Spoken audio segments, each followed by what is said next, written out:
mesmo hospital, mas o médico que me operou não estava. No momento, tinha outro lá. Ele teve que abrir 2 pontos. Quando abriu, eu fiquei abismada, sem muita secreção, e o médico falou que se eu demorasse mais uns dias, ia dar uma infecção que poderia me matar. Luiz Cincinnato, trabalhador escravizado na Fazenda Brasil Verde até recentemente. Abre aspas. Passei 12 anos no mundo até chegar à Fazenda Brasil Verde. Lá, a gente ficava nas mãos do capataz, fiscal. Ele fazia com a gente o que queria. Não podia sair de lá. Eles ameaçam. Quem fugir vai chegar em casa com um braço só. Um cabra como eu, que dá produção no serviço, era para cuidar mais de mim. Sabe o que é acordar todo dia de madrugada e vestir uma roupa molhada para ir ao serviço? Botas molhadas. Era um serviço ruim, comida ruim. Então não é escravo? É escravo sim. Bem, Helena, Ivonildes e Luiz são efetivamente sujeitos de direitos humanos?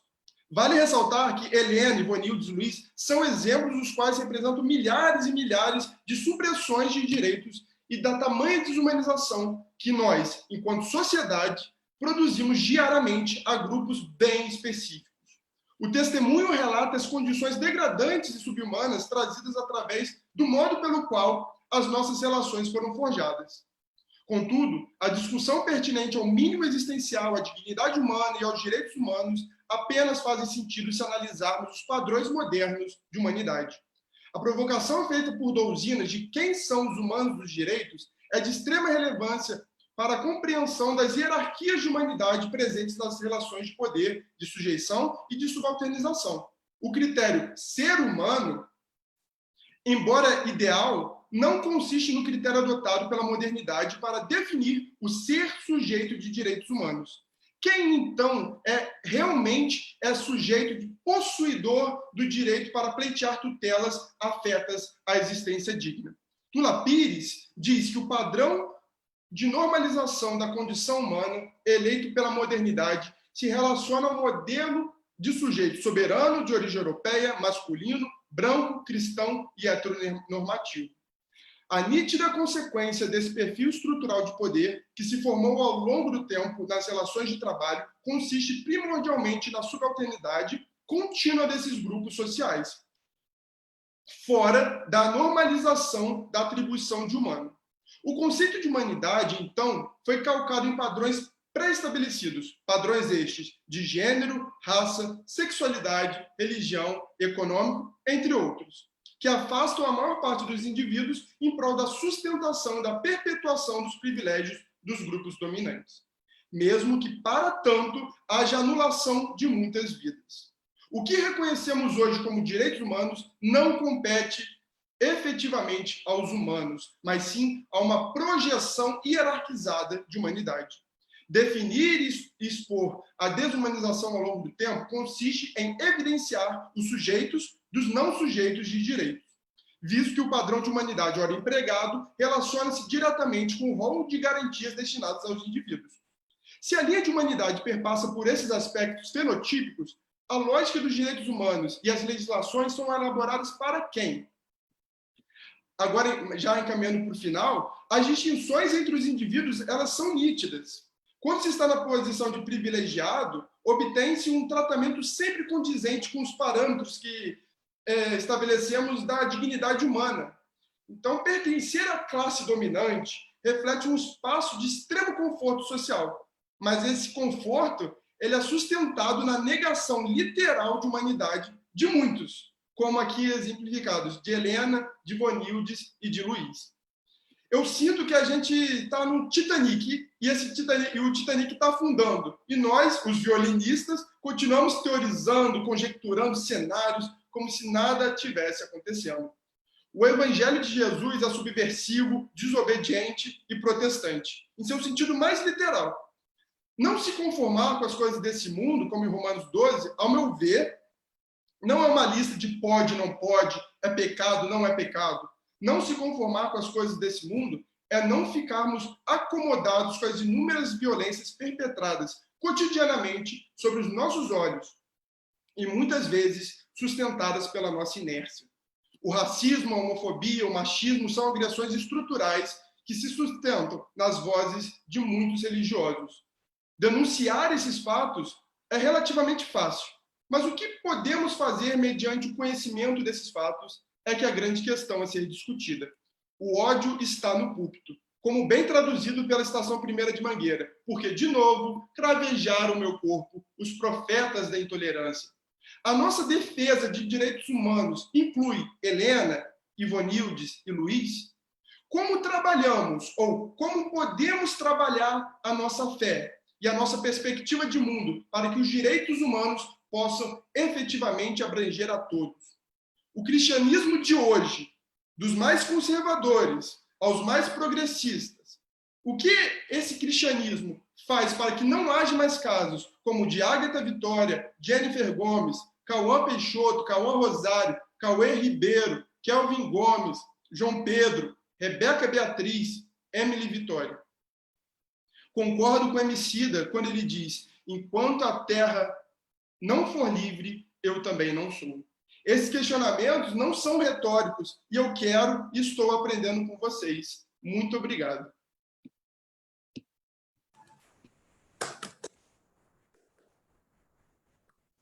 Obrigado, Gabriel.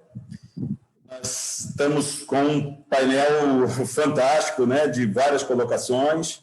Muitas pessoas no chat estão observando isso, estão destacando isso. Vocês podem fazer perguntas para eles, ou críticas, comentários. Nós vamos ter um tempinho para isso, tá?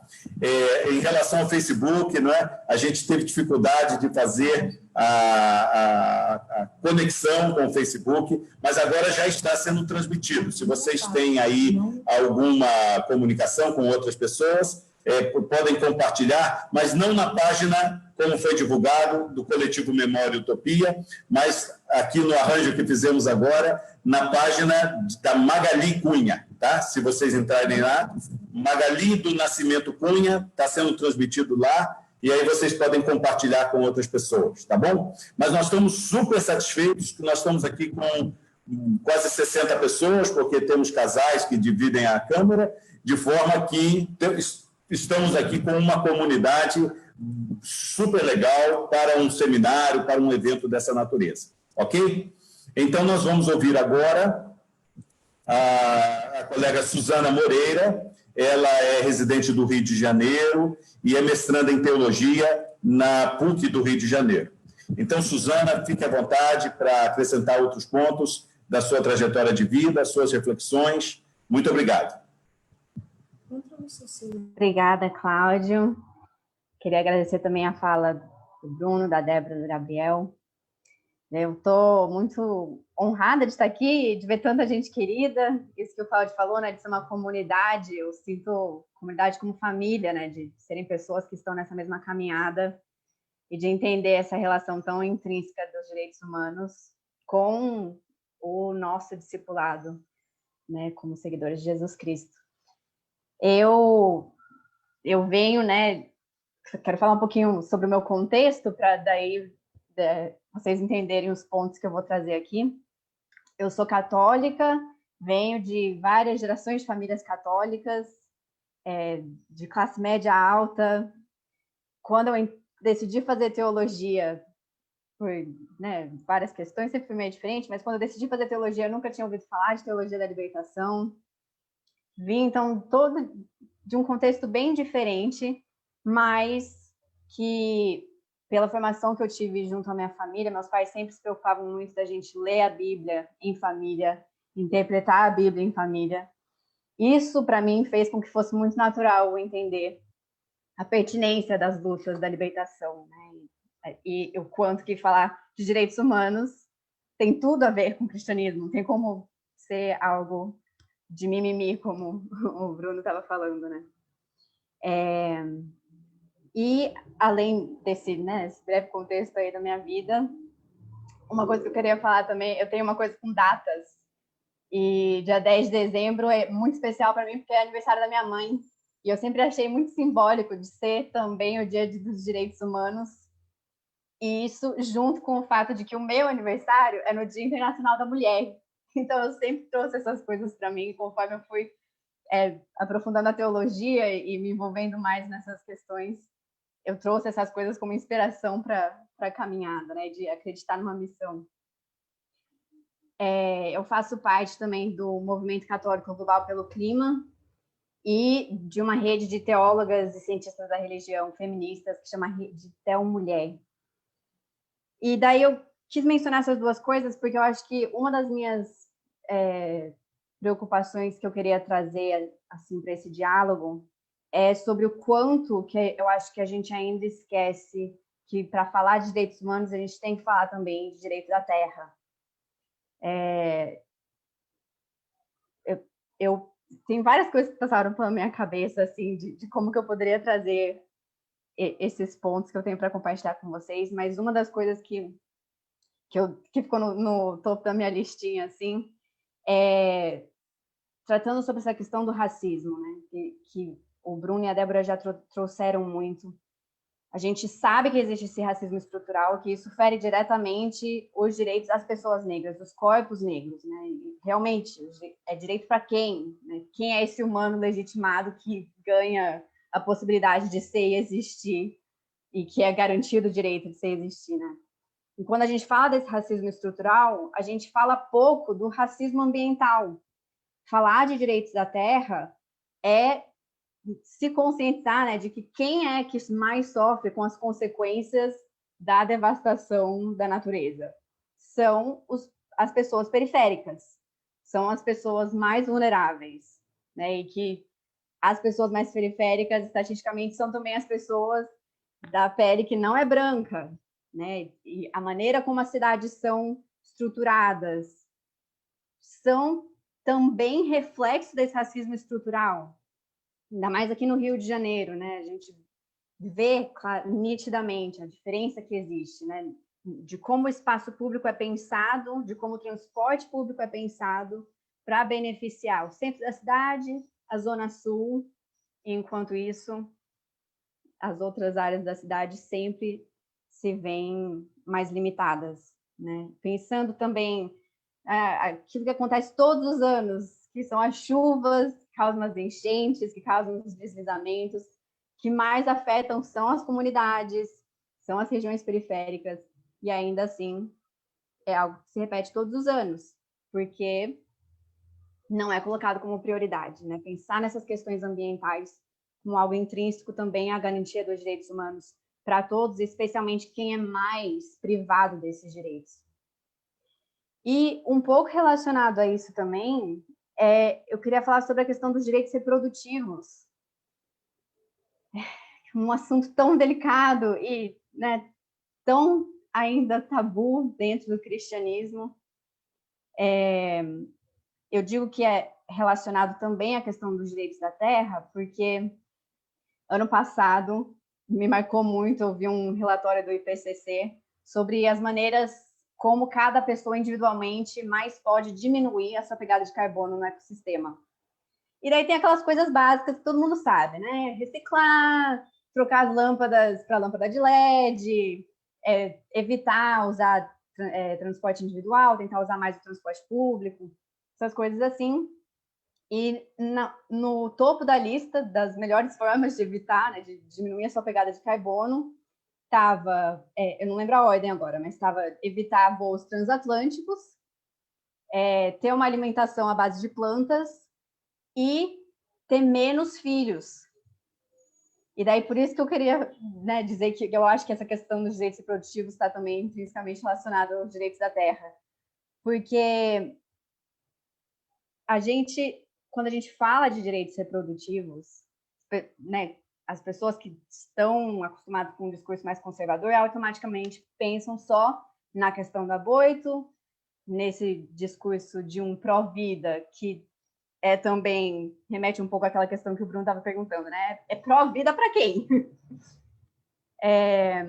Mas falar de direitos reprodutivos não se limita só a isso, né? Não é só sobre uma questão de aborto e sobre uma questão de quem mais morre por causa dos abortos, né? Quem mais é afetado pela impossibilidade de poder escolher sobre a sua própria vida, que são as mulheres negras periféricas, né? Mas se trata também sobre uma educação sexual integral, desde pequeno, né? Para evitar casos de pedofilia, para ajudar as mulheres a conhecerem os próprios corpos, ajudarem os homens a não terem vergonha de falarem sobre seus próprios corpos e a falarem sobre os corpos das mulheres sem ser de um jeito, né, de objetificação. Então, assim, é um universo muito mais amplo do que só se ficar naquela discussão moralista sobre pode aborto ou não pode aborto.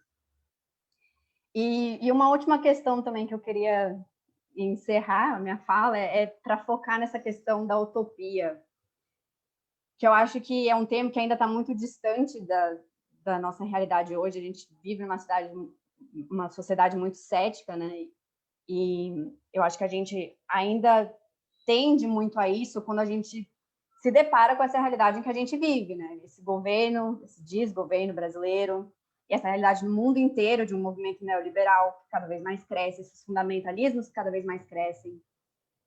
Mas nós, como cristãos, né, acredito aqui que a maioria professa a fé cristã, eu acho que a gente tem que lembrar dessa centralidade da utopia, que é, na minha interpretação, né, a utopia não é algo abstrato para a gente, é concreto, porque é a construção do reino de Deus.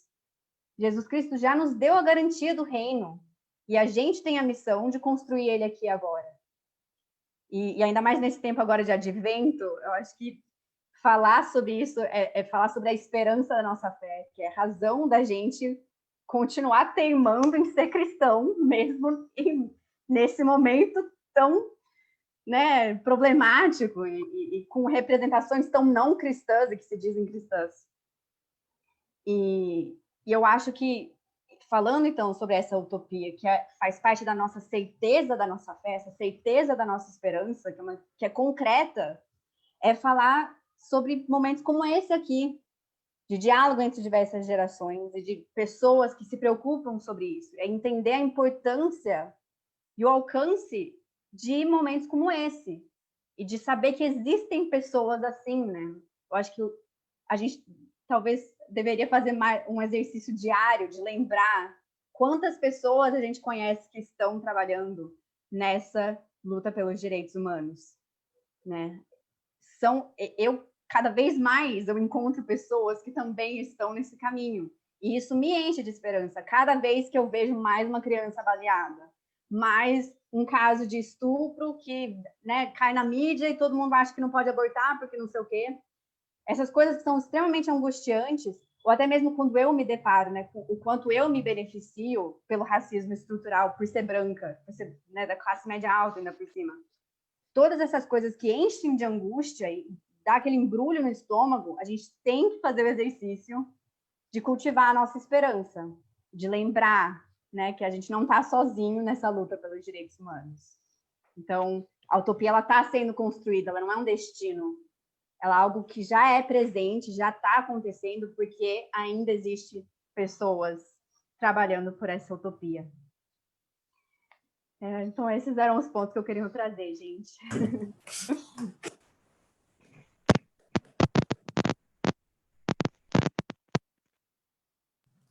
Eu acho que os 4 jovens que foram convidados esqueceram que nessa sala tem gente safenada e com estente no coração e não se atentaram muito para esse risco, né? Então, eu, na qualidade de representante dos safenados e estentados, quero fazer meu protesto aqui com essas palavras desses 4 queridos jovens que aceitaram esse nosso convite, né? Nós vamos continuar esse diálogo. Vamos ouvir agora o Daniel Evangelista de Souza e também a Regina Novaes. Mas antes de apresentá-los, eu queria passar a palavra para a Magali. Ela vai destacar algumas palavras que foram colocadas aí no chat. Não tantas perguntas, elas vão ser depois colocadas, mas algumas observações gerais.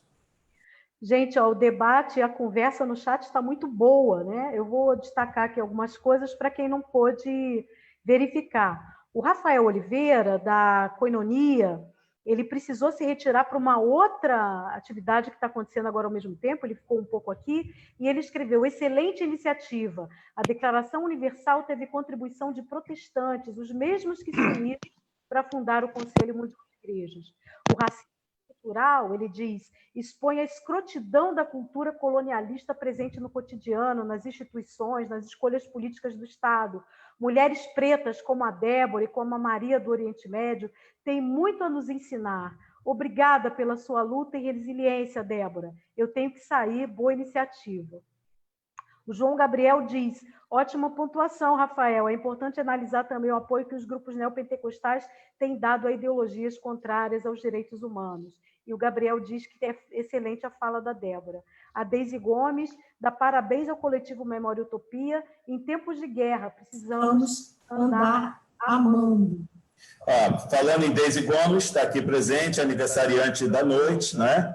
Então, se tem algum outro aniversariante aí, que receba o nosso abraço, o nosso carinho. Obrigada. Fernandes também diz que bom e diz que é importante nomear, já que o anonimato vem sendo mantido. Muito bom, Gabriel. A reverenda Cacá Omoloauê diz, um adolescente privado de liberdade morreu ou foi morto no Cai Baixado, unidade do Degase, nesta madrugada. Conversei com a mãe do adolescente hoje pela manhã. Pensar em direitos humanos e sistema socioeducativo é um grandíssimo desafio. Reafirmar a humanidade deste grupo das pessoas privadas de liberdade segue sendo algo extraordinário. Estou no Degase desde 94 e parece que nadamos. A Márcia Catita diz, grande iniciativa, muito bom estar compartilhando este momento com todos vocês. Direitos humanos importam. A Sueli Catarina também diz, excelente participação dos jovens. É uma inspiração ouvir o compromisso e engajamento das juventudes na construção de um país justo e igualitário para todos e todas. A Rúbia diz, ótimas falas, provocativas e que nos fazem refletir. Esse assunto precisa estar sempre discutido. Direito para quem? E o Léo Viana, do nosso coletivo, diz, um respiro de humanidade no momento marcado pela pandemia do corona e pela pandemia do ódio e da desumanização. A geração anterior à minha brigou contra a falta de democracia, contra o AI-5, censura, tortura até, e teve talvez a falsa impressão de que não haveria novas lutas, lê do engano. A juventude está aí para mostrar que a luta continua, há muito a conquistar, um golaço o evento. E a Bruna fala, que falas fantásticas, parabéns pela iniciativa, que a Rua Divina continue soprando sobre vocês. Muita força, Débora, para a sua cidade. Fiquei emocionada com a sua fala. Depois tem mais fala que a gente vai destacar aqui, tá? Vamos voltar para o evento? Obrigada, gente. Muito bem, estamos seguindo a nossa conversa, né, que ela tem essa teia muito grande. Daniel, você está aí a postos? Estou aqui, está me ouvindo? Sim, ouvindo bem, mas eu quero antes apresentar você. Muitos dessa comunidade virtual aqui te conhecem, mas outros não. Eu diria que o Daniel é o grande culpado de boa parte dessa iniciativa que está acontecendo aqui. Por quê?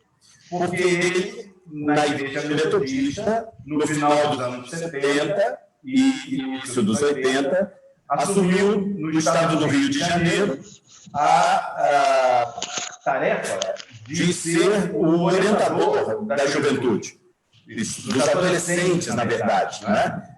12 a 18 anos. E ele tinha um pouco mais que isso. Ele era jovem, mas teve a confiança do bispo Paulo Aires Matos, alguns de vocês o conhecem, e nós, então, entramos nesse processo, nós que eu digo, a maioria dos integrantes do coletivo Memória e Utopia.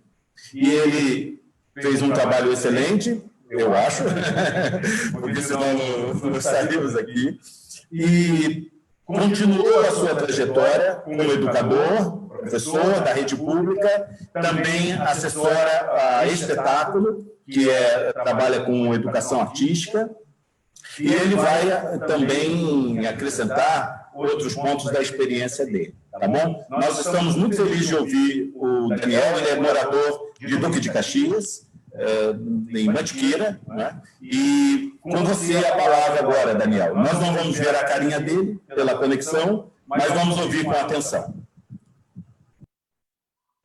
Salve, pessoal, saúde e paz para todas e todos. Estava longo. Estou aqui em Xerém.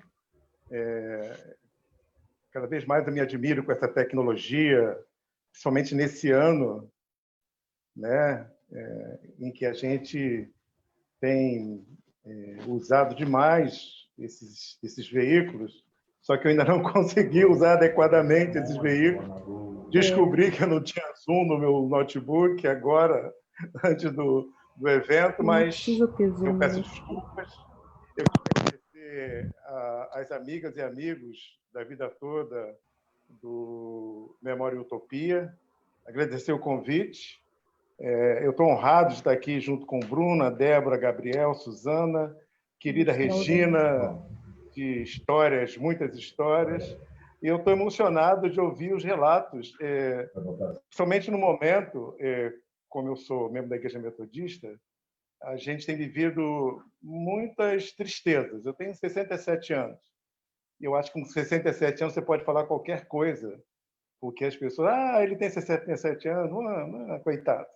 Mas eu me sinto feliz de ouvir posições tão firmes, tão bonitas, né?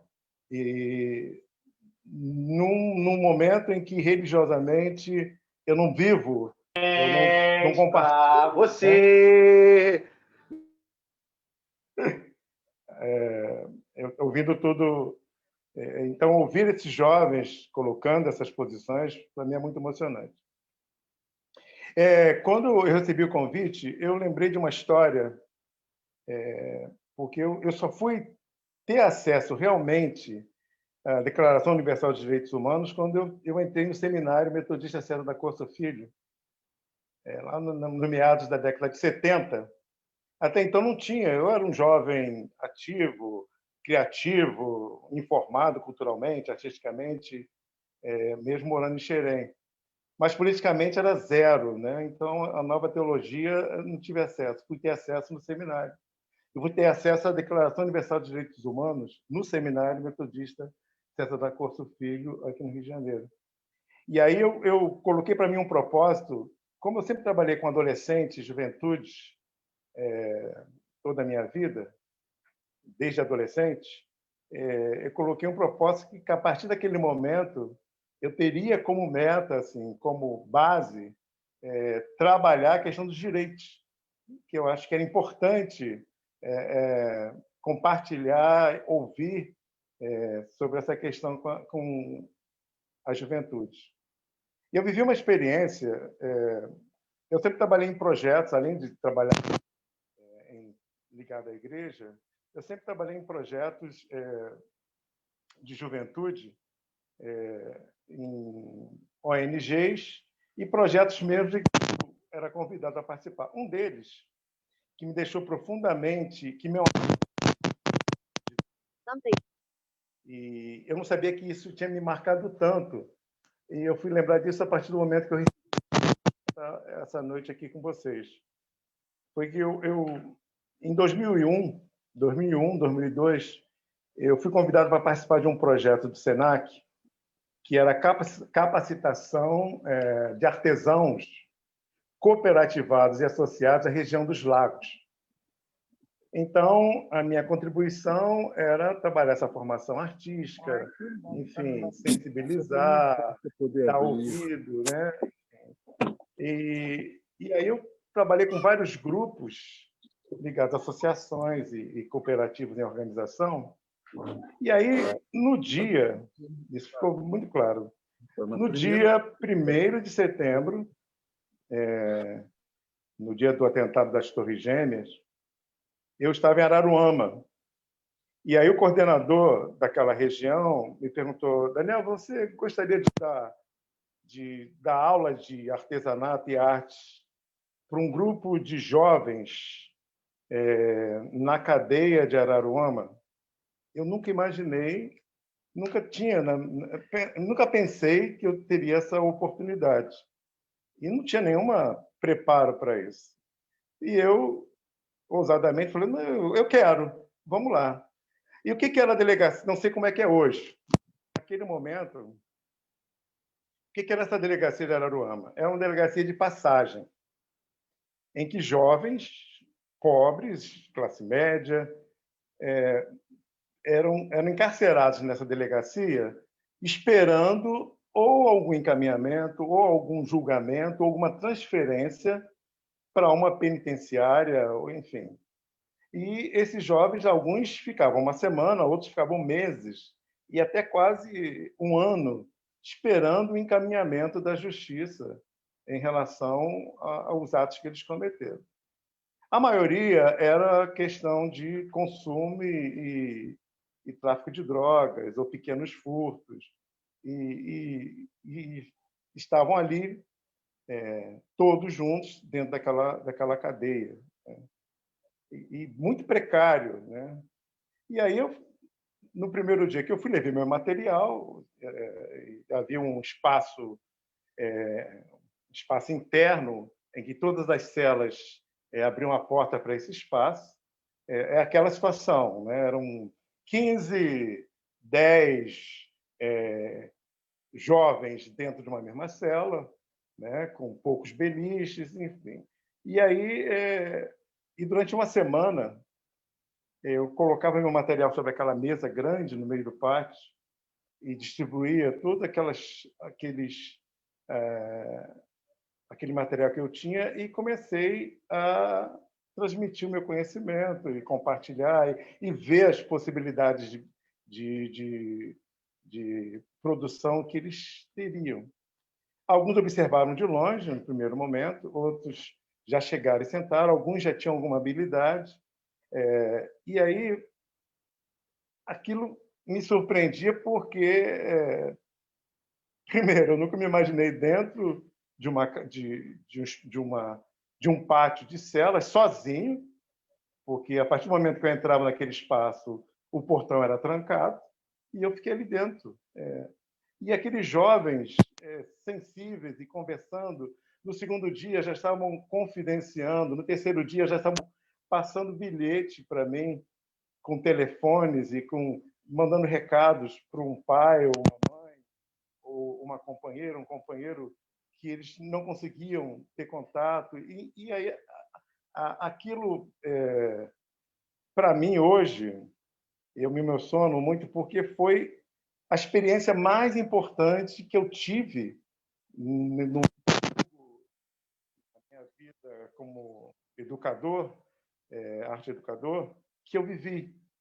E realmente, e era interessante porque quando eu saía, entravam um grupo de senhoras pentecostais e eu ficava assistindo, elas entravam nas celas e aqueles jovens conversavam com elas e elas ficavam, aquele contato, aquela convivência, aquilo me tocou muito, porque eu percebi o quanto que era precária aquela situação e o quanto que havia uma sensibilidade e quanto que falta da luta, do reconhecimento dos direitos daqueles jovens não estava acontecendo ali.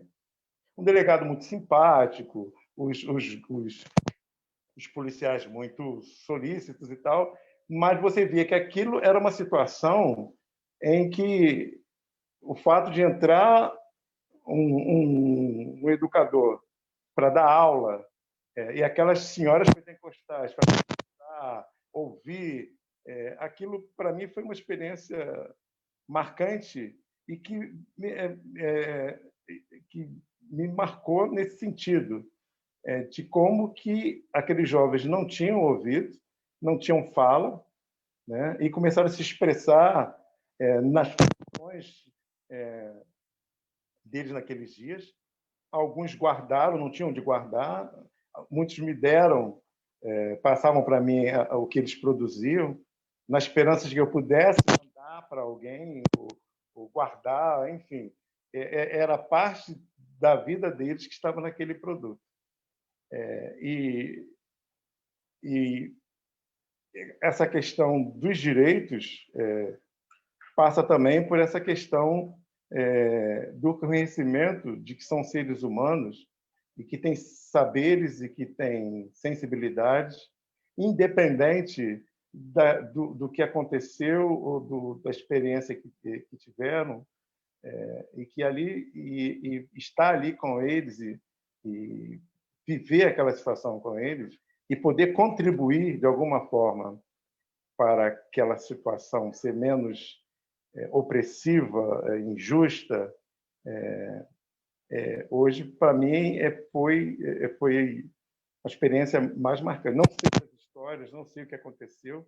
Outro dia eu procurei na internet essa delegacia. É uma delegacia, hoje é uma delegacia legal, modelo, é uma outra estrutura, enfim. Mas, naquele momento, em 2001, foi aquele quadro que eu encontrei e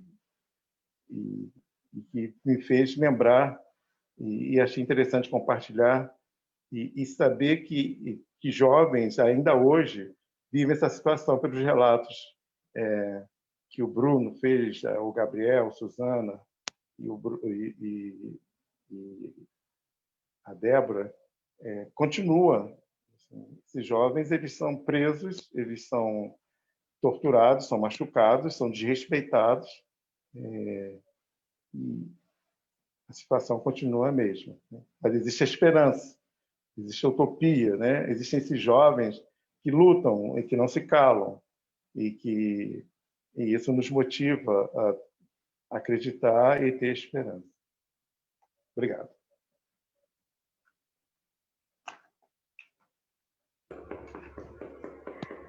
Obrigada, Daniel. Eu vou ler aqui ainda alguns outros comentários no chat. A Giovana diz que a fala da Débora, do Gabriel, da Suzana foi excelente, foram falas excelentes. Muito legal estar desfrutando deste momento, diz a Giovana, que é um momento riquíssimo. Parabéns a todas e todos. Uma coisa que tenho me perguntado é justamente um pouco do que temos refletido aqui hoje. O que os direitos humanos têm a ver com o cristianismo, ou a religião de um modo geral? Para mim, esse é um convite para retornar às origens do cristianismo e perceber as desigualdades sistêmicas, quem sofre com elas, quem está à margem do sistema, negros e negros, mulheres, LGBTs, indígenas, PCDs, a própria natureza, e como a gente pode se colocar na construção de um outro horizonte, de um caminhar mais justo. A Giovana é mestranda em Ciência da Religião em Juiz de Fora.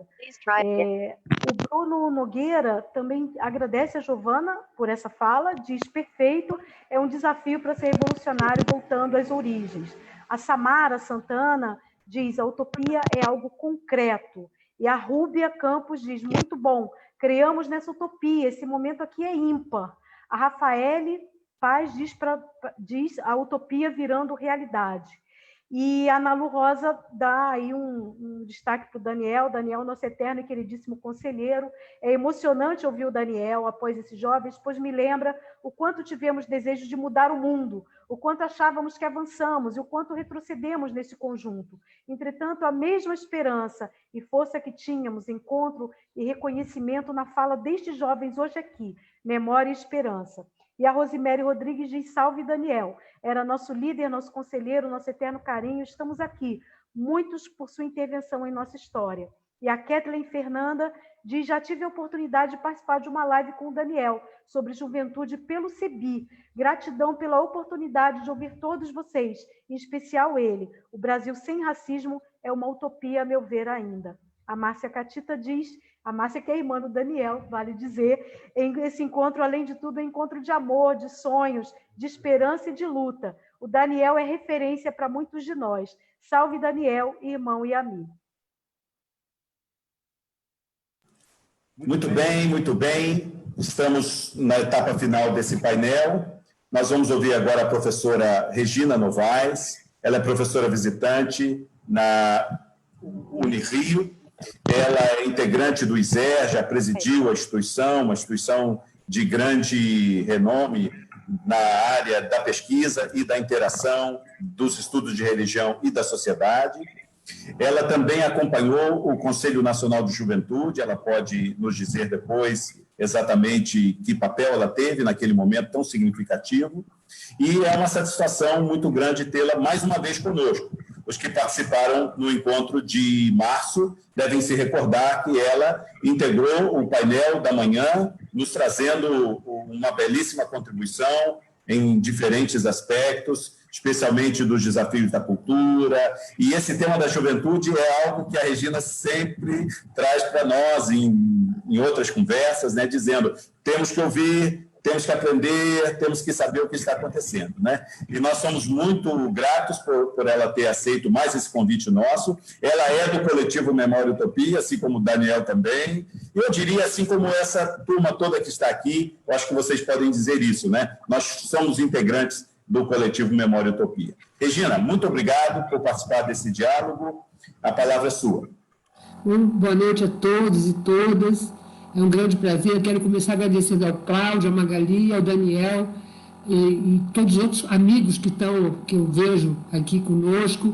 São pessoas com quem a gente tem uma relação histórica de muito tempo, de trabalhos e vários encontros. E é um grande prazer estar aqui hoje. E parabéns pelo trabalho. A escolha dos 4 jovens não poderia ter sido melhor. Parabéns também por eles terem aceito a gente hoje. E, de fato, depois de ouvir tantas falas poderosas, potentes, eu tenho que pensar o que eu poderia colocar a mais, né? Ou então, pelo menos, complementarmente, ou então que pudesse fazer com que a gente pensasse outras coisas, além já de toda a importância do que foi dito, né?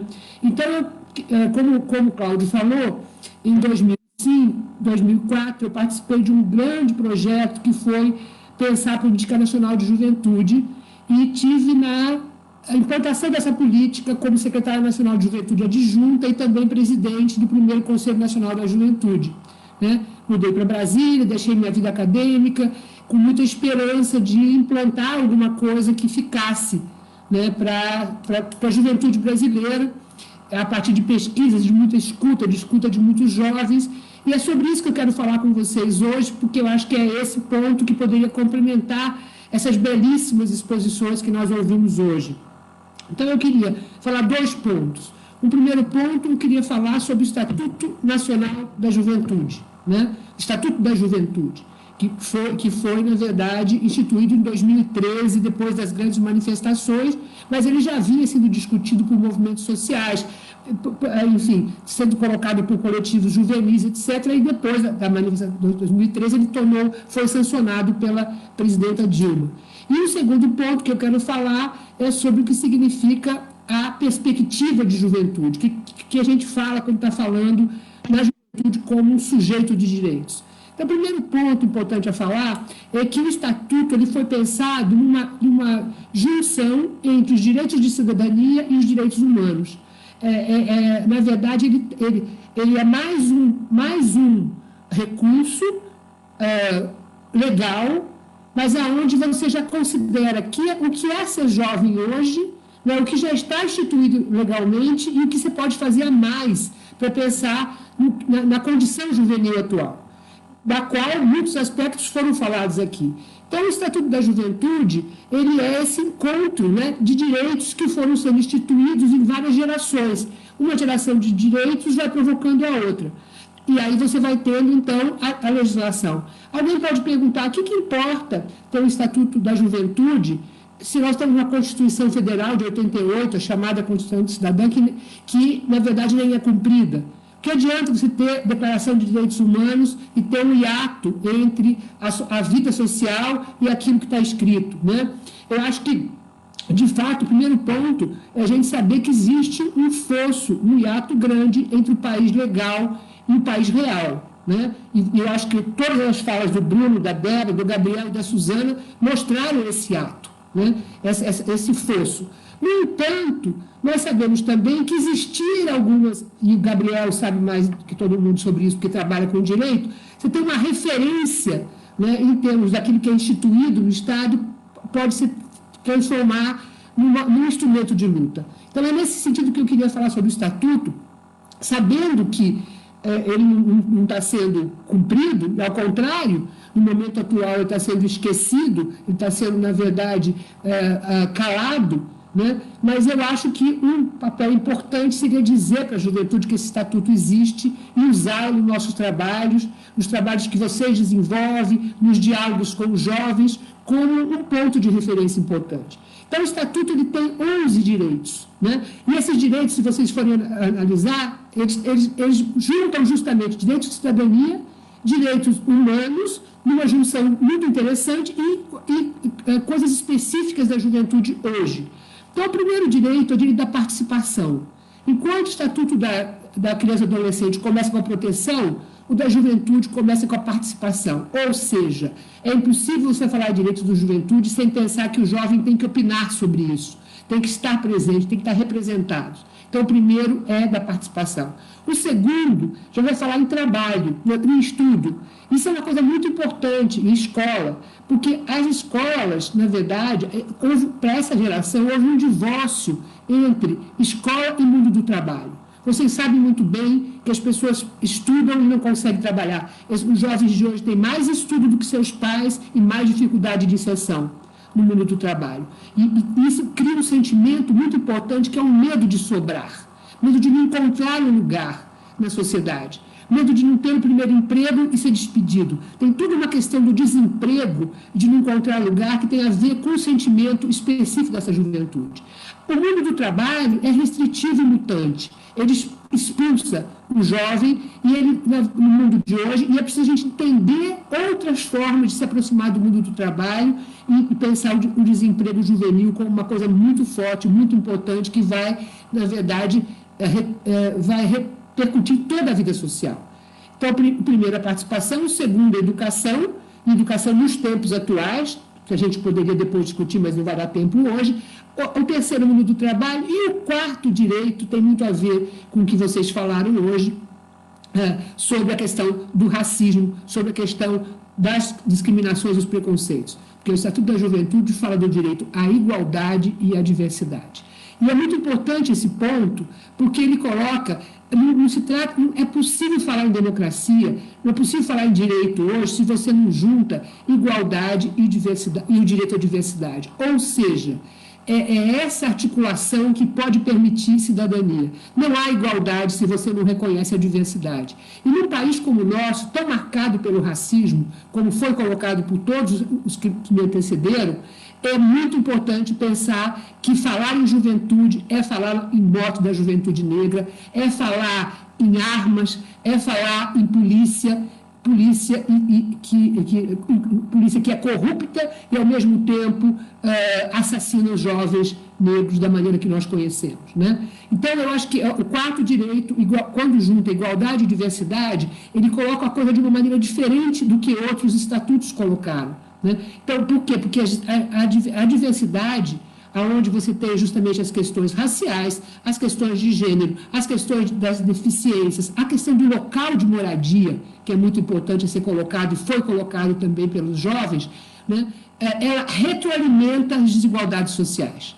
Então, a grande questão é pensar nessa juventude, é pensar nesses dois termos ao mesmo tempo. Então, nós questionamos quem separa lutas identitárias de luta de classe. Não, isso é a mesma coisa, isso está junto. A sociedade, ela se fez racista, ela se fez desigual, ela se fez excludente, juntando desigualdade e preconceito e exclusão por vários motivos que vão se retroalimentando. Isso é muito importante. O Estatuto também traz várias questões que vocês colocaram aqui, né? Além de, que, por exemplo, a Suzana colocou, a questão do meio ambiente, ela é colocada de uma outra forma para essa geração. Ela torna-se um direito no Estatuto da Juventude, um direito a uma sociedade sustentável, né? Ecologicamente sustentável, tornou-se um direito. Assim como a questão do transporte, né? A questão do transporte também é uma questão bastante importante, que é colocada ali na questão do ir e vir. O que significa isso? Por quê? Porque, na verdade, você tem aí as cidades separadas entre centros e periferias, né? E você tem territórios onde o ir e vir não está garantido em termos do transporte. Não vou falar de todos os direitos, são 11, mas um deles é a questão da segurança dos jovens, né? Que é um ponto muito importante a ser colocado, porque o direito de ir e vir dos jovens, com a questão da violência, com essa junção entre despreparo das polícias, né? A questão das armas que circulam, essa geração juvenil ela tem uma morte de pares, ela conhece morte de pares de uma maneira muito forte. Quando eu digo de pares, é o seguinte: juventude, geralmente todo jovem arrisca, né? Tem toda uma questão dos hormônios estão em cima, está tudo muito bem, quer dizer, arriscar faz parte da juventude. No entanto, essa é uma geração que conhece morte de pares. Em todas as pesquisas, você escuta um jovem falar de um amigo, de um irmão, de pessoas da sua geração que morreram de uma forma precoce e violenta. Então, além do medo de sobrar, que está ligado à inserção no mundo do trabalho e uma escola que exclui uma parte dos jovens, você tem o medo de morrer de uma forma violenta e precoce que marca toda uma geração. Então, toda essa questão da segurança que vocês colocaram, todos esses exemplos que vocês deram, né, eles têm que ser considerados de uma outra forma e formulados de uma outra forma em termos de direito a uma vida segura para os jovens. Isso é uma utopia, é um sonho, é um desejo? Não importa, isso tem que mover, né, mover as nossas lutas. Então, eu acho que a Débora também colocou, acho que foi, a Suzana também colocou a questão dos direitos reprodutivos, da saúde. Um dos direitos que estão presentes também, um dos 11, é a questão da saúde, mas a saúde pensada tanto em termos de levar em conta a questão das drogas. A questão das drogas, ela tem que ser pensada como saúde pública. Não dá para falar em juventude se a gente não falar das questões das drogas. Principalmente quando nós sabemos que as drogas não estão apenas na favela ou na periferia. Elas fazem parte de uma teia muito mais complexa. Elas fazem parte, na verdade, da questão das drogas, de interesses muito mais para além do que acontece nas favelas, né? As drogas estão na grande economia, onde se lava dinheiro. E são os jovens que passam por isso, e são os territórios que são criminalizados, os territórios periféricos, aonde então o Estatuto trata a questão das drogas como questão de saúde, assim como trata a questão dos direitos reprodutivos, porque nós temos aí toda uma questão de novos padrões sexuais. Temos que enfrentar isso, são novos padrões sexuais que estão presentes para essa geração. Isso tem que ser tratado. Enfim, não podendo falar muito mais, eu falaria pelo meu segundo. Então, primeira questão do Estatuto. Eu queria deixar essa mensagem. Quem conhece o Estatuto da Juventude? É fácil, é só entrar na internet e pegar. Esse Estatuto tem que ser um instrumento de discussão com a juventude. Ou a gente vai deixar esse Estatuto guardado numa gaveta, sem discussão, sem lembrar que ele é uma lei, né?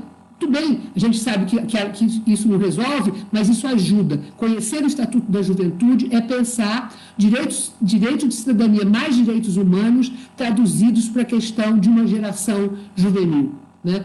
Então, eu queria deixar isso para vocês. Eu acho que deixar essa vontade, inclusive, de que se reproduza esse Estatuto.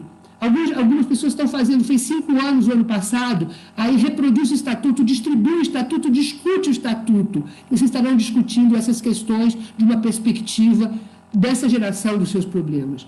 Por último, eu queria falar, inclusive, uma coisa que Débora falou no começo, também Bruno, que é a questão da relação entre gerações, né?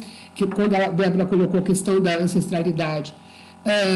Que eu acho importante dizer, para falar numa perspectiva de juventude, você se lembra quando a gente começou a falar sobre mulheres, a gente foi falando que uma perspectiva de gênero envolve homens e mulheres, assim como uma perspectiva de juventude envolve adultos e jovens.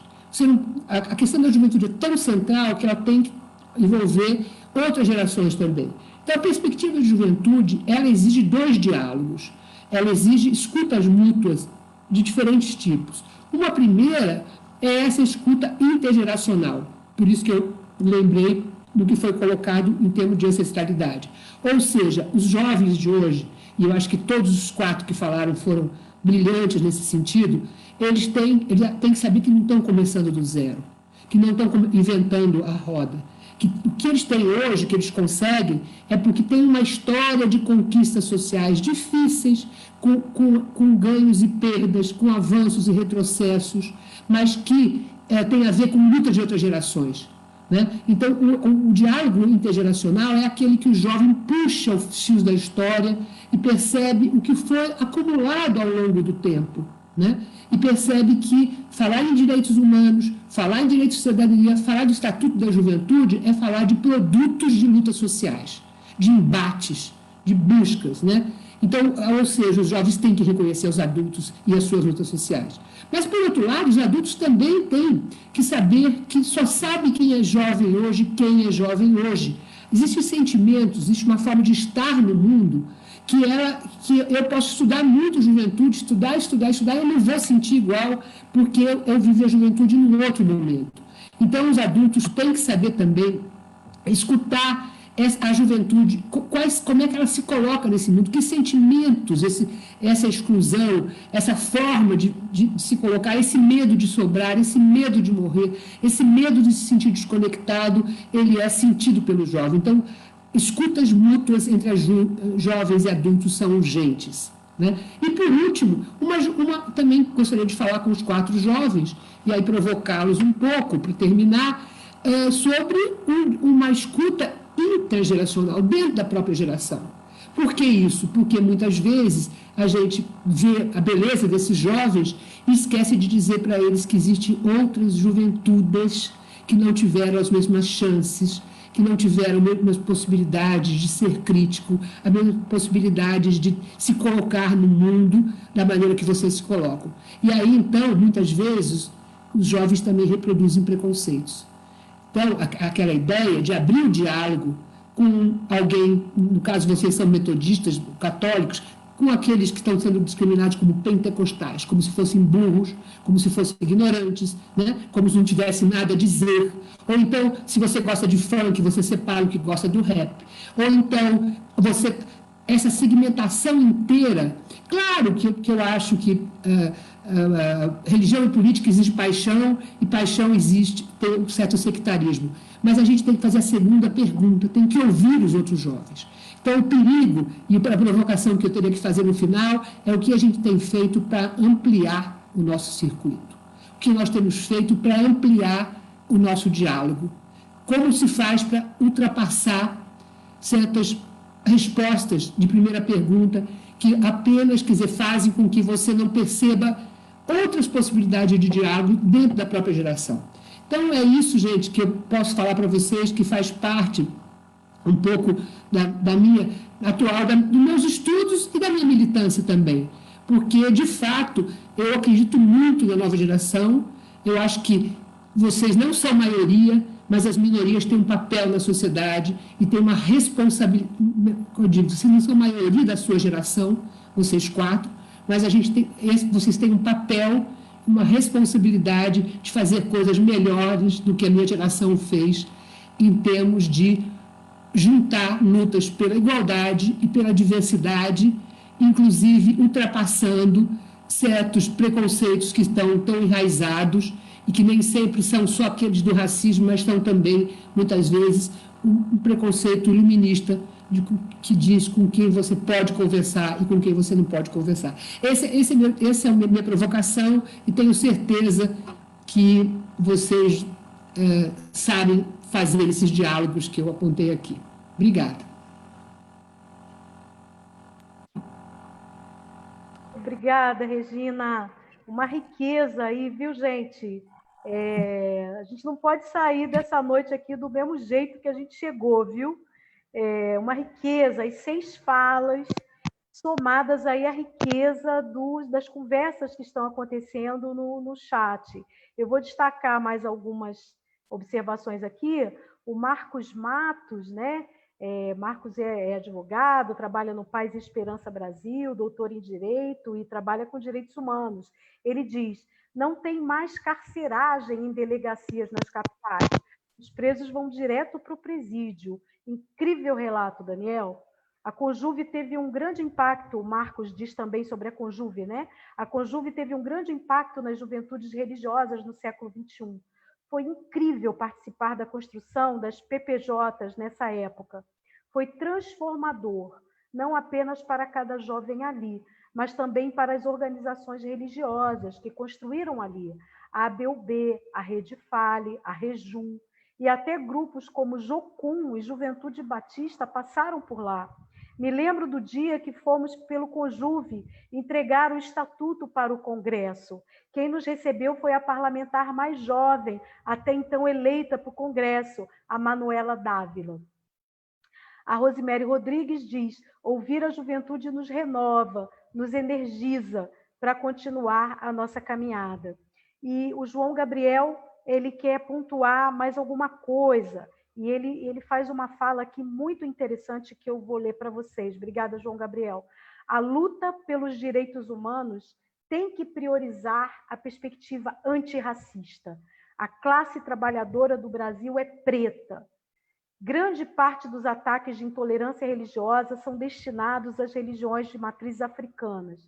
No Brasil, enquanto mulheres brancas lutavam pelo direito ao voto, mulheres negras ainda tentavam se libertar dos senhores de escravo. Um dado que choca é que nos primeiros 8 meses de 2020, houve o assassinato de pessoas trans e travestis, que aumentou 70%. A maioria dessas pessoas autodeclarada preta ou parda. Então, para que um feminismo se ele não for negro? Para que um ativismo LGBT se ele não partir de uma perspectiva preta? Nós, do campo progressista, priorizamos teóricos brancos e europeus que nem sempre consideram o nosso contexto. A luta pelos direitos humanos precisa ser mais que antirracista, precisa ser preta. Temos cada vez mais pessoas pretas na academia e precisamos ouvi-las para, a partir disso, construir um debate sobre direitos humanos. A Rosemary Rodrigues elogia que ouvir a Regina Novaes é um privilégio. E a Kathleen Fernanda diz: ouvir a Débora, uma jovem negra, é uma inspiração de representatividade. A Samara diz: penso que os direitos humanos no contexto cristão não podem ser vistos na lei maior do amor, que os direitos humanos no contexto cristão pode ser visto na lei maior do amor, o amor político, o amor que não fere a dignidade humana, mas a defende a todo custo. Isto é defesa de direitos humanos. E aí alguns comentários do Facebook. O Daniel escreveu lá, o Daniel Evangelista, emocionado aqui com os depoimentos destes jovens lindos e lindas. A Márcia Catita diz: feliz e esperançosa por poder compartilhar desse debate. A Maria da Fé, da Silva Viana, diz: o que nos fortalece nas lutas é saber que somos uma rede bem formada de pessoas com ideias e ações que desafiam os que tentam nos impor. A Keila diz: importante este momento tão especial. Parabéns, Daniel. A Rose Fernandes, voltando aqui para o nosso chat, diz: são questões de interseção. A luta pelos direitos hoje possui todos esses cruzamentos. Penso que um dos desafios é fomentar essas redes de interseção. E aí, Rose Xará, falando para Rosemary, este tema se articula com os direitos da terra, trazidos pela Suzy. E ela pergunta a Rose: o tema das bolhas, como fazer? Quem sabe a Magali poderia nos dar pistas? Não sei, viu, Rose? Vamos pensar aí. E a Rosemary diz: sim, Rose, fomentando e mirando no combate ao projeto neoliberal que é responsável por todo esse massacre aos nossos direitos. A Samara também diz: o Fórum de Juventude de Pernambuco produziu o Estatuto da Juventude Comentado, um pequeno livro que facilita o entendimento do Estatuto. Diz aí, Samara, se a gente pode ter acesso a esse material. Coloca no chat para a gente. A Kathleen Fernanda diz: muito interessante sua colocação, João. Assisti uma live onde as mulheres negras falavam do feminismo, onde também tinha pergunta: feminismo para quem? Pois as lutas foram para as mulheres brancas, onde elas não se sentiam incluídas, porque enquanto elas saíam para lutar, as negras ainda ficavam servindo. E que o nome certo deveria ser usado era mulherismo, onde todas fazemos parte dos mesmos direitos. O Léo Viana diz: muito boa essa relação entre gerações. Mesmo juventude é um conceito que varia. Há poucos anos se morria aos 30 anos. Fundamental o diálogo intergeracional para definir angústias, objetivos e lutas específicas. E o Bruno Nogueira diz: urgente, estourando as bolhas. Tem mais aqui, vou voltar depois se der tempo. O Rafael Almeida diz que a Regina chama atenção para a escuta dos jovens pelos jovens. Importante perceber que há uma juventude conservadora, reacionária e descomprometida com os direitos humanos. Essa é a pergunta que eu queria fazer para os quatro, né? Como é que eles têm os amigos, como é que eles lidam com isso, né? Porque deve ter pessoas assim, né? Gente, olha só, nós estamos chegando na parte final, já estouramos o nosso horário. Nós prometemos de abrir o microfone, mas vocês priorizaram aqui o chat com observações muito densas e tal. Então, eu pergunto se alguém deseja dizer algo, em 1 minuto ou 2, está aberto. Né? Se não, nós vamos ouvir os quatro, e mais o Daniel e a Regina, e fechamos o evento. Pode ser assim? Eu queria complementar a sua pergunta, Cláudio, sobre essa questão desse diálogo, né? Não só com os jovens com que vocês estão lidando, né? Os jovens reacionários ou conservadores, ou como a gente pode dizer, mas dentro das suas comunidades de fé, porque hoje a gente delimitou aqui esses 4 pessoas que a gente queria ouvir, que são pessoas que estão em comunidades de fé, né? Diversas. E eu queria ver com vocês como essa relação de vocês dentro dessas comunidades. Há esse diálogo sobre direitos humanos? Vocês estão em comunidades mais conservadoras? Nós, quando estávamos nos anos 80... Esse assunto vai longe. Esse assunto vai longe. Né? Oi, é para eu parar? Desculpa, eu não ouvi.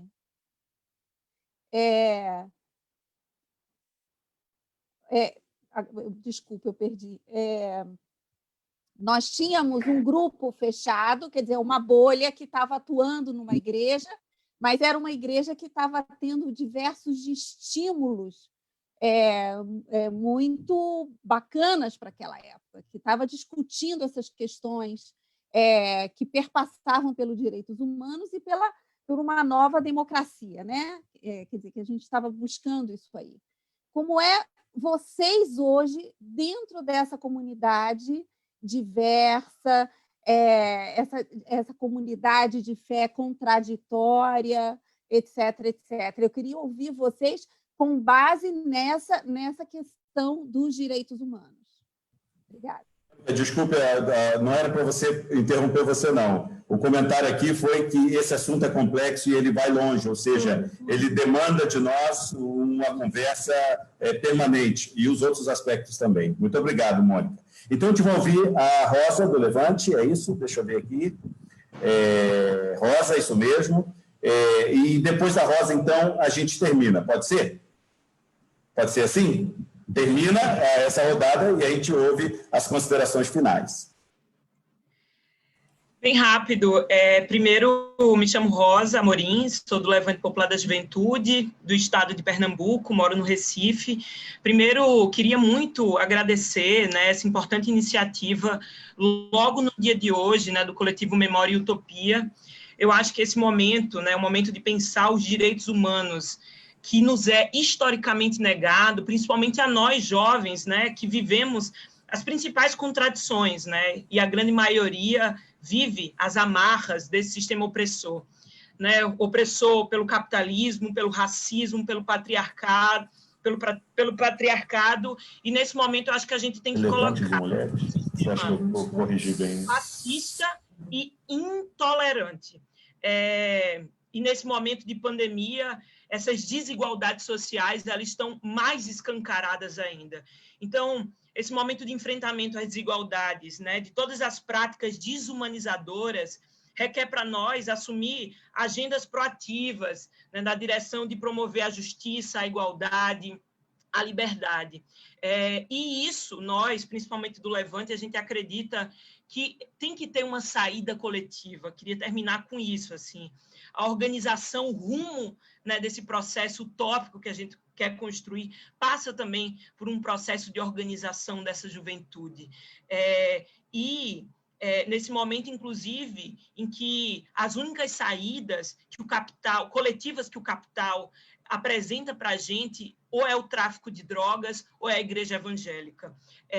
E, para finalizar mesmo, dizer que esse é o momento que a gente precisa afirmar que não vamos dar nenhum passo atrás, né, que vamos garantir nenhum direito a menos, né, todos os direitos humanos para todas as pessoas. E Brecht, né, dizia para a gente que em tempos de humanidade desumanizada, né, nada pode parecer impossível de ser mudado, e eu agradeço muito, inclusive, principalmente, as falas muito motivadoras da juventude nesse espaço de hoje. Saio muito tocado, agradeço e finalizo.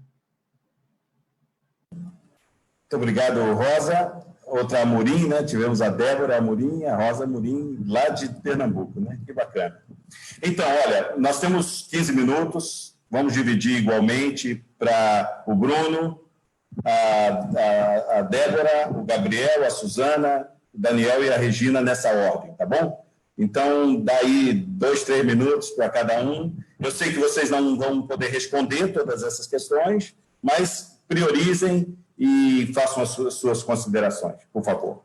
Então, Bruno.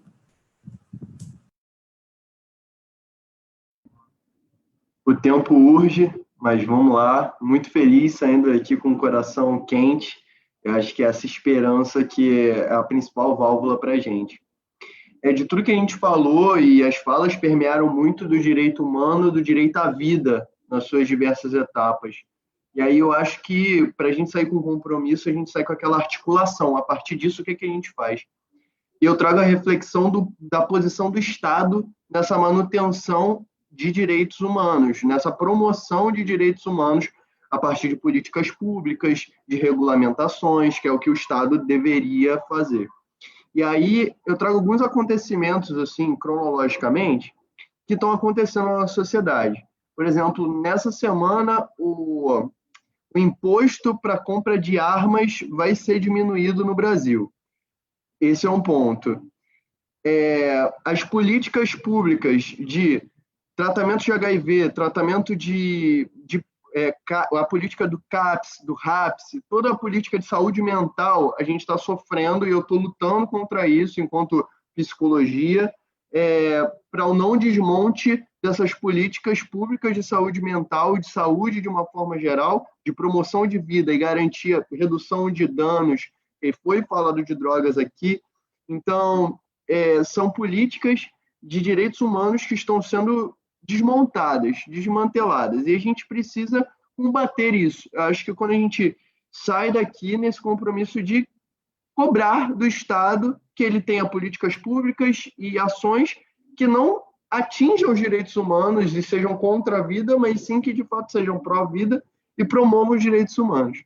E aí, nesse último minutinho que me resta, queria agradecer a todo mundo que está aqui, agradecer a vocês, e principalmente esse pessoal da geração de 80, que eu acho que é boa parte da galera que está aqui. Eu sempre fico muito esperançado quando eu falo com vocês.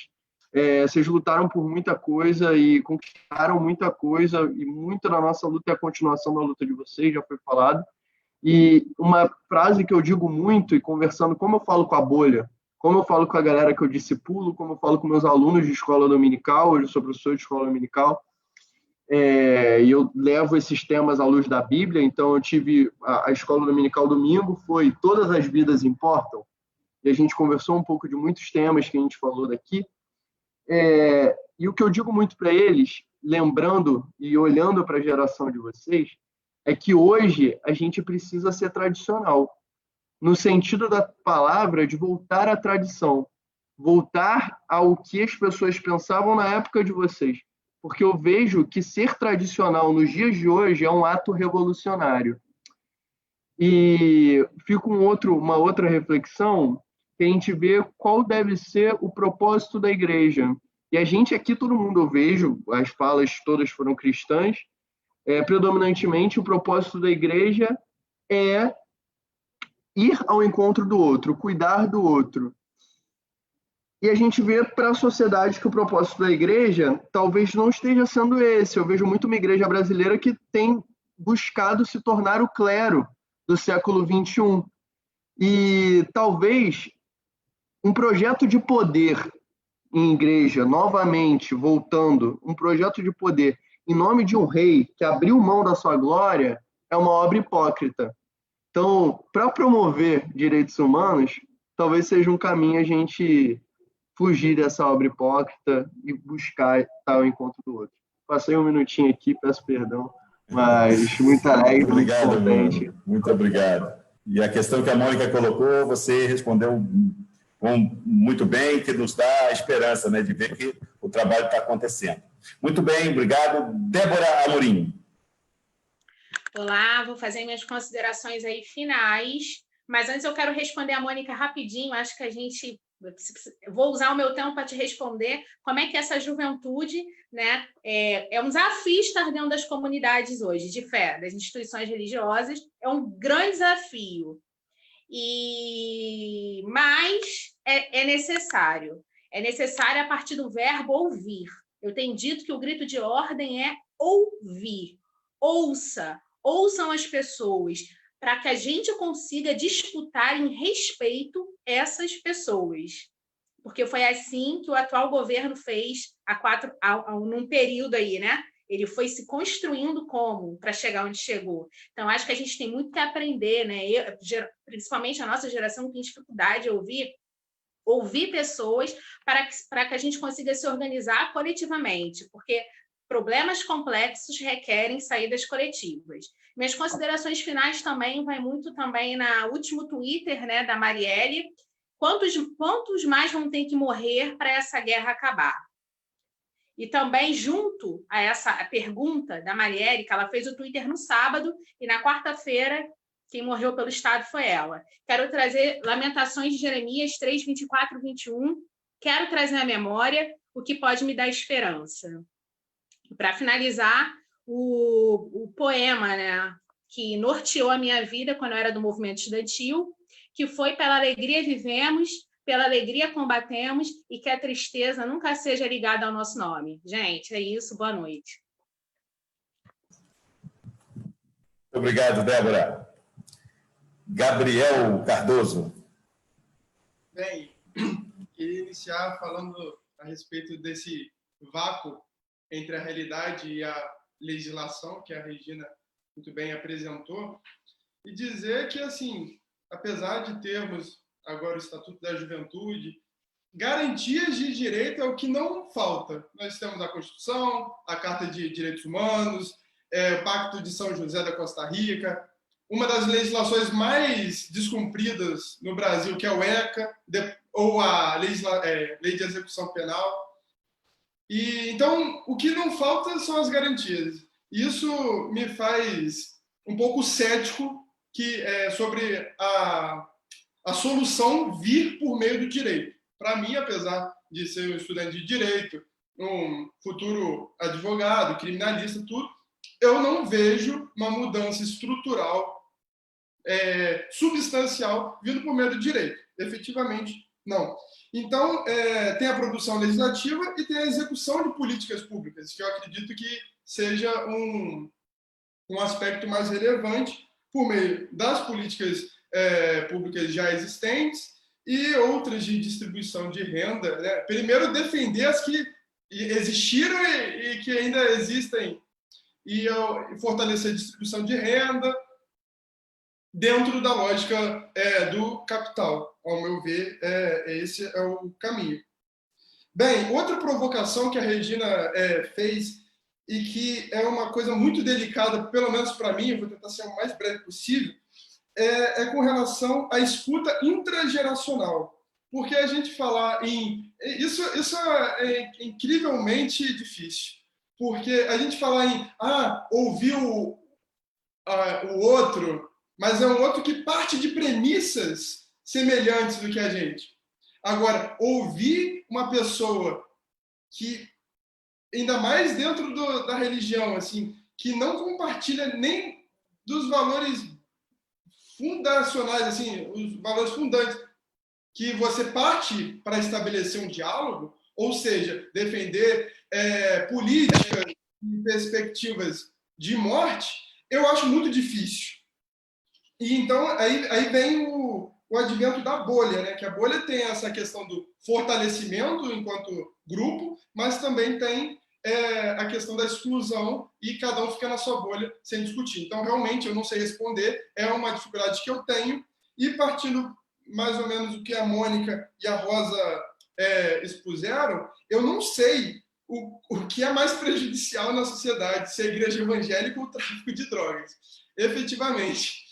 Porque, assim, eu sou de origem metodista, hoje eu faço parte de uma das maiores denominações do mundo, que são os desigrejados, e eu não tenho afeto à instituição, nem a que eu fui criado, nem as que eu já passei, por conta realmente dessa questão de ver que tem uma história bonita, que tem uma história lá de João Wesley, do assistencialismo, tudo, mas que hoje, assim, num grande rol assim, de lideranças, né? Óbvio que eu não estou falando aqui dialogando com vocês, mas assim, a grande maioria da liderança da instituição que eu já fiz parte apoia explicitamente, né, uma política que eu não acredito que seja a reverberação dos pensamentos de Jesus. Isso é a lógica do cristianismo. Para concluir, se a lógica do cristianismo é ser né, a comunhão, eu não vejo possibilidade de você ser um com quem defende princípios diametralmente opostos do que o seu. E, no mais, eu queria agradecer a todos pelo evento, eu aprendi bastante, meu caderno está cheio, e um forte abraço. Isso aí. O caderno de todo mundo está cheio aqui, né? E, Suzana, muito obrigado, Gabriel. Suzana. Bom, gente, eu vou tentar ser bem pontual, então, para usar esses últimos minutinhos. Duas coisas que eu queria falar. Primeiro é só reforçar aquilo que o João Gabriel tinha trazido no chat, né, da necessidade dos direitos humanos serem antirracistas. Eu acho que, de certa forma, é positivo reconhecer o quanto que hoje, quando a gente fala de direitos humanos, a gente já está falando daquilo que a Regina tinha falado, né, de igualdade e de pluralidade, de diversidade. E reconhecer, então, o quanto que a gente já fala desse racismo presente, é reconhecer um caminho que já foi percorrido, porque quando os direitos humanos nasceram lá em 54, né, ainda era pautado por um discurso hegemônico, branco, patriarcal, heteronormativo. Hoje em dia a gente já fala, né, para além disso. Então, acho que isso é positivo. E o outro ponto que eu queria falar é só meio que tentando responder essa pergunta das bolhas, né? Para mim, eu acho que é muito disso que a Débora falou, de ouvir e tentar conviver também com essas pessoas que têm tanta dificuldade de falar sobre essas coisas. Existem as pessoas em cima do muro, né? A gente pode alcançar essas pessoas em cima do muro. As totalmente reacionárias, talvez não, mas, né, buscar essas pessoas em cima do muro e ser também testemunho. E testemunho de amor, esse amor político. Porque eu acho que o amor chega nas pessoas, né? E quanto mais a gente mostra que essa busca de lutar pelos direitos humanos é feita com amor, mais isso toca as pessoas e causa essa sensibilidade para elas, então, começarem a nos ouvir, então. É isso, muito obrigada. Realmente foi uma experiência incrível, muito rica. Muito feliz de estar aqui com vocês. Obrigado, Suzana. Daniel e Regina, palavras finais de vocês. Está escutando aí, Daniel? Regina? Oi? Sim, o Daniel entrou. Sim, pode falar. Então, mais uma vez, eu quero agradecer a oportunidade de poder estar compartilhando, ouvindo, principalmente ouvindo o que as juventudes têm a dizer sobre um tema tão importante quanto os direitos humanos. E não querendo ser saudosista ou querendo... enfim, eu pertenço a uma igreja em que o crédito social, os direitos humanos, durante algum tempo, foi importante na sua prática, no seu ministério, na sua ação pastoral. nas comunidades desse Brasil. E aí eu acho importante sempre trazer à memória aquilo que nos dá esperança. E eu tenho esperança. Pode ser que eu não veja essa mudança acontecer, mas eu creio que juventudes estão aí, estão a caminho, e essa mudança ela vai acontecer. Eu tenho fé. Obrigado. Muito obrigado, Daniel, não só pela sua palavra, mas por tudo que você representa para boa parte de todo mundo que está aqui e agora a totalidade dos que estão aqui, né? Regina, por favor. Não, eu queria dizer, Bruno, Débora, Gabriel e Suzana, ouvir vocês me dá uma certeza que nada será como antes. Vocês representam conquistas importantes que aconteceram nesse país, de reconhecimento de atores, de processos vividos. Isso ninguém vai apagar. Está difícil, eu sei que está difícil, porque conquistas provocam reações, né? Então, nós estamos vivendo num momento que, de fato, eu acho que o Gabriel tem razão, não dá para falar com todo mundo, porque existe uma polarização. Mas o que eu quero dizer, eu acho que a Suzana também indicou isso, é o seguinte, tem muito meio de campo, onde as pessoas não estão polarizadas. E a gente tem que arriscar disputar valores, né? Porque não vamos acreditar que essas coisas estão divididas com tanta solidez, né? E o diálogo vai se dar justamente com pessoas que ou estão em cima do muro, ou não entenderam muito bem, ou escutaram alguma coisa em algum lugar e não sabem onde é que está acontecendo. Então, disputar corações e mentes é muito importante nesse momento, né? E vocês 4 têm condições de fazer isso e certamente vão fazer. Eu acho que nada será como antes, e diria por último, né? Quer dizer, como os direitos humanos, a hora que eles foram criados, eles foram uma reação norte-americana, foram apropriados, reapropriados, relidos. Os direitos humanos não seriam o que são hoje se não fossem as convenções, quando não fossem as ações antirracistas, as mulheres de Beijing, etc. Então, o Estatuto é para a gente pegar como instrumento, se apropriar dele e transformar isso em uma questão de luta. Não é a gente acreditar que a lei vai fazer alguma coisa. A lei só vai fazer se os movimentos fizerem. Então, gente, foi um prazer imenso ouvir vocês. Eu também estou saindo daqui melhor do que eu entrei, com mais esperança. E diria por último, ninguém solta a pauta de ninguém. O que eles querem é nos dividir. Muito obrigado, Regina. Eu só quero dizer a vocês que nós fizemos a cópia do chat, porque outras observações também foram feitas, né? Após o final e durante também nós fizemos essa cópia e vamos encaminhar para vocês 4, os 4 jovens, também a Regina e o Daniel, para a reflexão de vocês, diálogo, e também para nós do coletivo Memória Utopia, porque eu já vi a reação de vários colegas, Mônica falou, vários outros, nós entendemos que não há condição de seguirmos o nosso trabalho sem ter um outro momento semelhante a esse, para que a gente possa ir aprofundando as questões e colhendo novas e ouvindo outros grupos, né?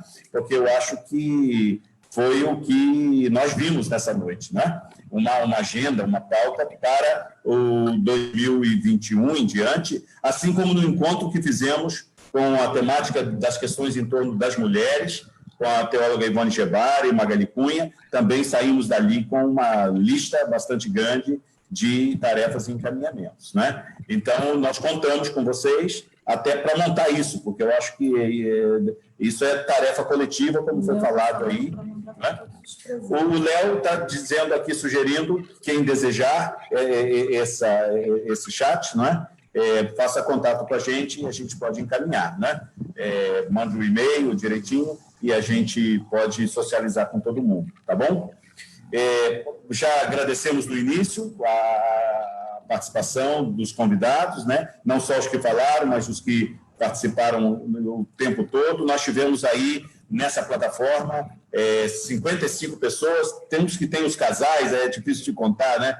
mas pelo menos 55 pessoas, todas elas com uma contribuição muito significativa, no Facebook também, e vocês podem ir lá no Facebook e reproduzir, porque tem a gravação integral, então vocês podem dirigir para grupos do interesse de vocês. Perguntaria ao pessoal do Memória Utopia se eu estou esquecendo de alguma coisa.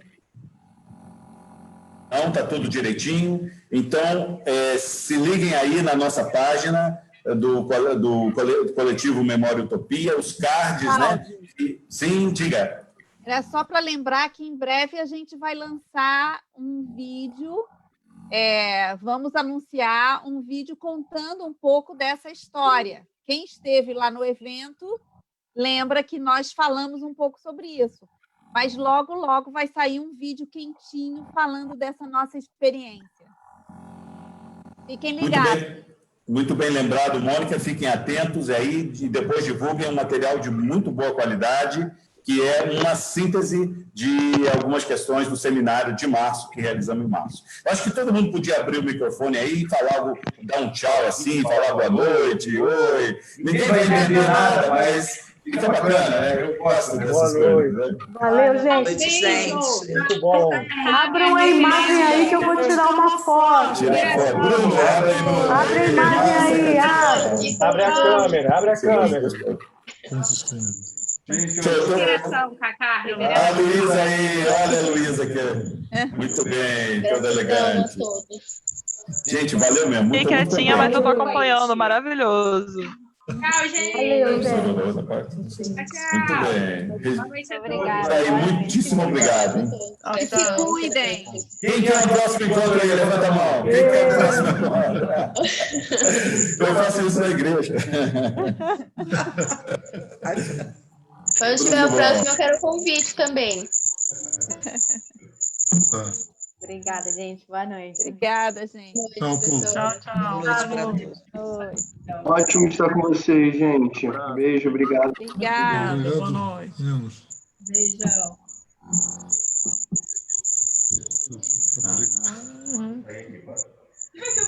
Acho que eu tenho que sair para todo mundo sair aqui, viu? Ninguém quer ir embora. Então, ó, vamos lá, hein? Vamos lá, vou ter agressivo. 5, 4, 3, 2, 1. Boa noite. Boa noite.